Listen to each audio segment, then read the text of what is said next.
Hello, my name is Tony Beers, and this is Movie Grades. And just like the movies, we play out our last scene.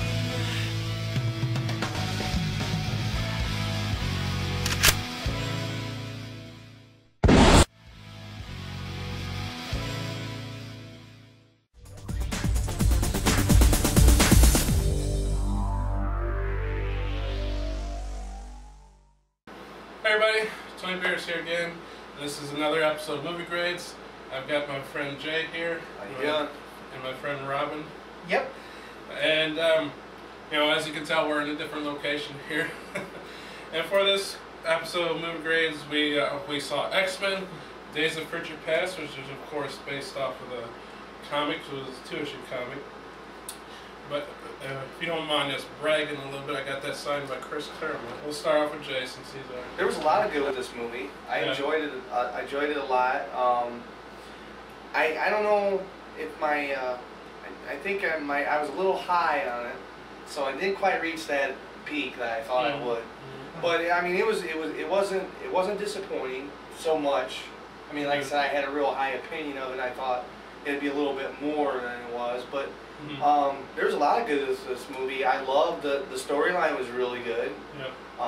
It was great to see all the old cast and the new cast together, which I thought they did a good job of their interactions with the two. The Sentinels look pretty cool. I mean, obviously you can't do the ones exactly like in the comic or whatever, but I mean they look very good. I mean, I thought they did a good job on the Sentinels. The newer mutants they introduced, like Bishop and what was the girl that could? That was Blink. Blink, yeah, and then the guy that shot fire. I didn't hear what his name was. Sunspot. Sunspot. Okay. They did a good job with the newer mutants that we'd never seen before, and of course all the older ones that came back and their powers were. I mean, they did a good job. Guy who played Colossus, he looked good. Storm. Love the new hairdo. It reminded me of her as in the Days of Future Past episodes back in the X-Men days, back in the early '90s. And of course, Hugh Jackman again as Wolverine. So, I mean, that was a lot of the good right there. Rob? The good. They tried very well with the storyline.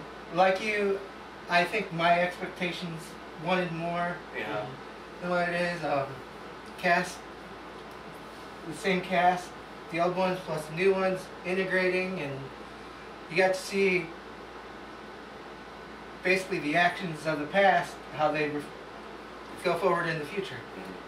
But I'm going to be spoil sport here and say they went on the happy good feeling, but in the Days of Future Past, in the trade, and the TV show, there was still something that messed up that still brought the Sentinels about.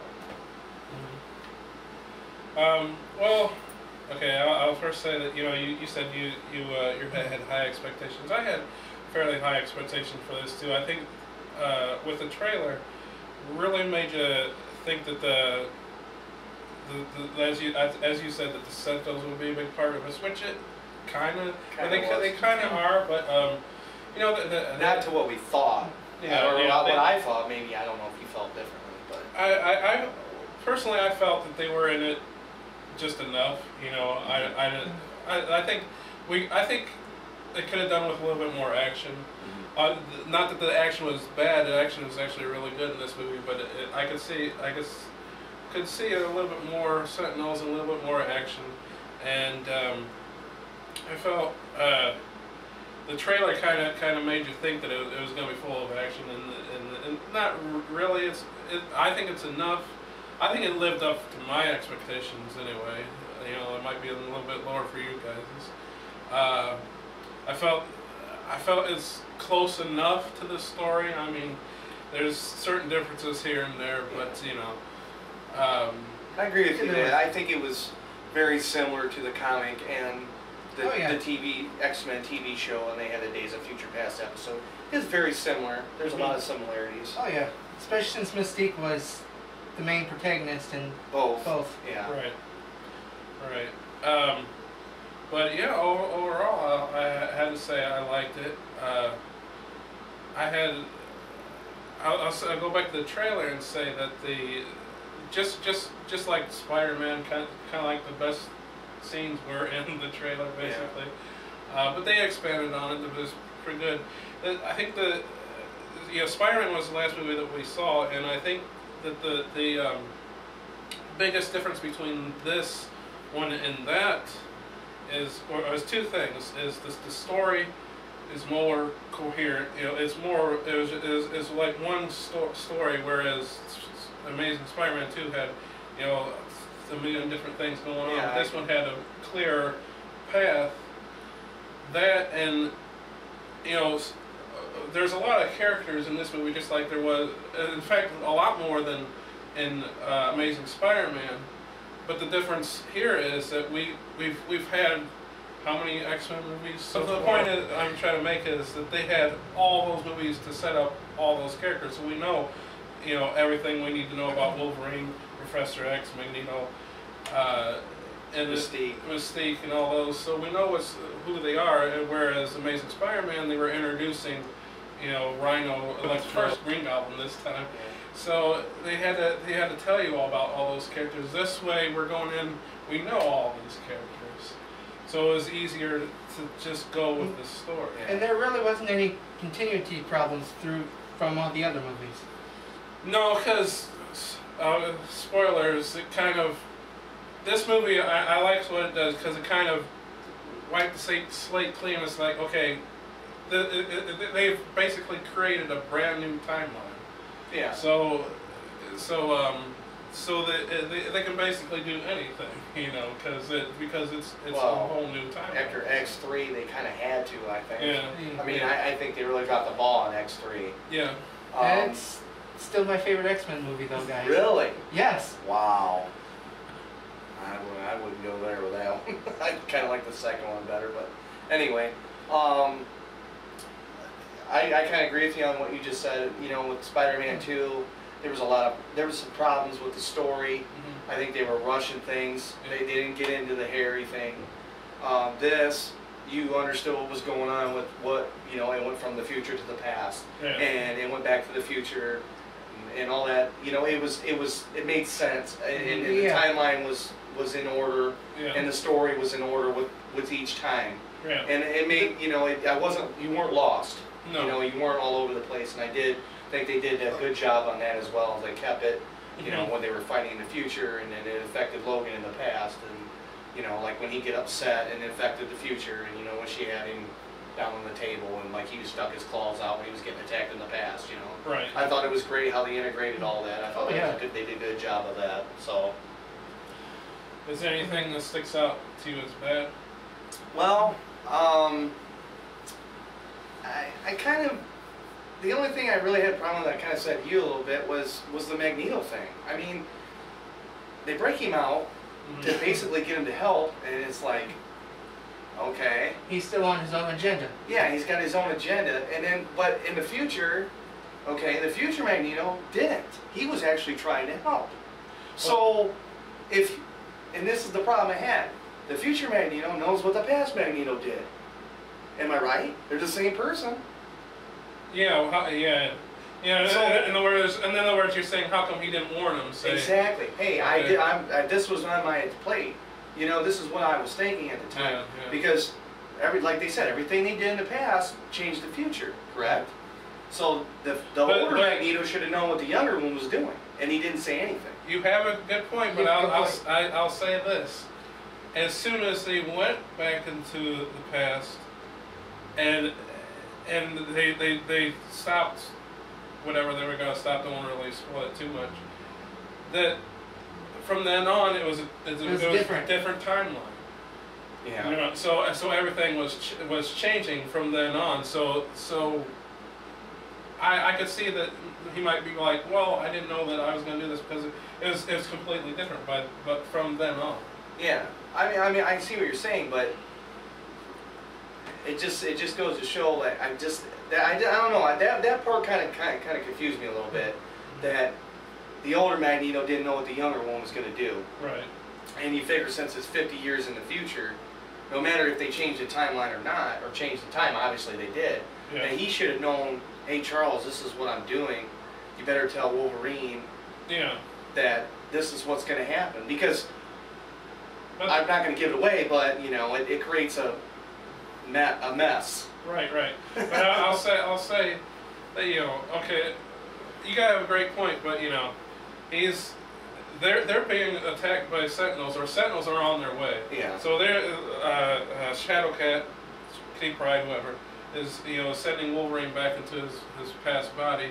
So maybe they just didn't have time. They're like, I don't have time to tell you everything that happened. Well, that's probably true. But the initial assassination attempt on Trask by Mystique was changed in the movie. Yeah. Yeah. So it was. therefore it was, Just spoiled it, but that's okay. Go ahead. oh shit. But, I mean, it changed things, so, Yeah. you know, Well, that's what I was saying. It was a completely different Yeah. timeline. So I mean, I was just a little confused by that because, but I mean, like I said, I love the way it was all integrated. I thought they did a good job on that. That was a really good part of it. And for me, the opening scene was probably the best when they're just, you know, it's Iceman and Kitty Pryde or Shadowcat, whatever you want to call her, and Colossus and Bishop Blink, and Bishop and Blink. Sunspot, and they're all fighting there in the future. And I think that set a great tone for this movie. To me, I was like already hooked right there. And like I said, my expectations were really high, and I didn't quite reach them. But Yeah. that scene was great. I yeah. love that scene. The intro scene was really good. Oh yeah. So Yeah. That intro scene and action scene was, use your word. awesome. That's not what you always say. What? You always On say spot on. no. Your catchphrase is Flowing? I don't know. I don't remember. phenomenal. That's what you always say. Sorry, man. Sorry. Yeah, but- you're right. It was phenomenal. But it was that scene and the scene where they break Magneto out of prison. Those are my two favorite That was action cool. scenes. That was cool. Quicksilver was cool. yeah. I really liked how they did Quicksilver in this movie. I mean, it was so cool how they had him, Yeah. and how like he was just like, you know, doing the things he was doing. And Yeah, it was, that I mean, was- they did a good job on that. I really enjoyed that too. Now that one for me was not spot on, but yeah, that scene with Quicksilver was absolutely phenomenal. It was cool. Because, you know, how else can you do a man that can just run fast? And I don't know if you heard the little insight. He's like, my mom knew a guy like that once. They could Yeah. control metal. You know, they're little.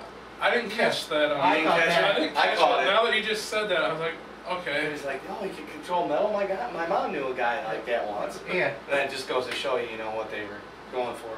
Because obviously, you know. Yeah.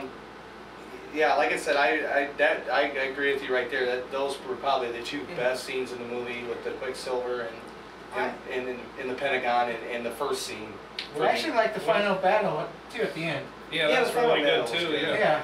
That was I mean, really good. you just seen them get wiped out and killed and pulled apart and Oh yeah. all the And then the when you're Sentinels? talking the Sentinels, Sentinels in the future. yeah. and me and him were talking, saying they were like, was a Nimrod.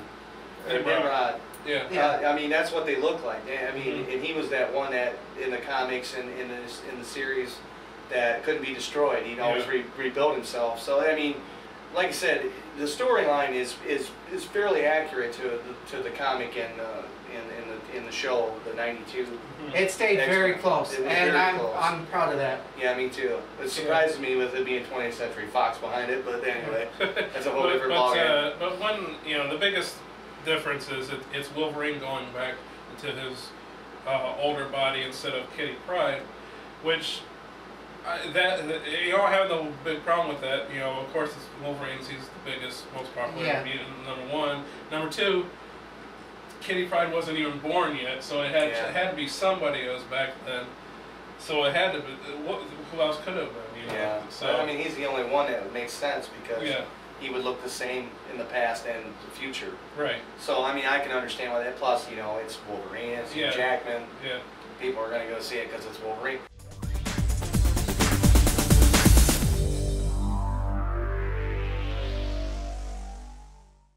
Toxic Pop has a new Facebook page. Like it to see pictures and keep informed about our upcoming events and videos. A link is in the description. Go to www.facebook.com/toxicpop1.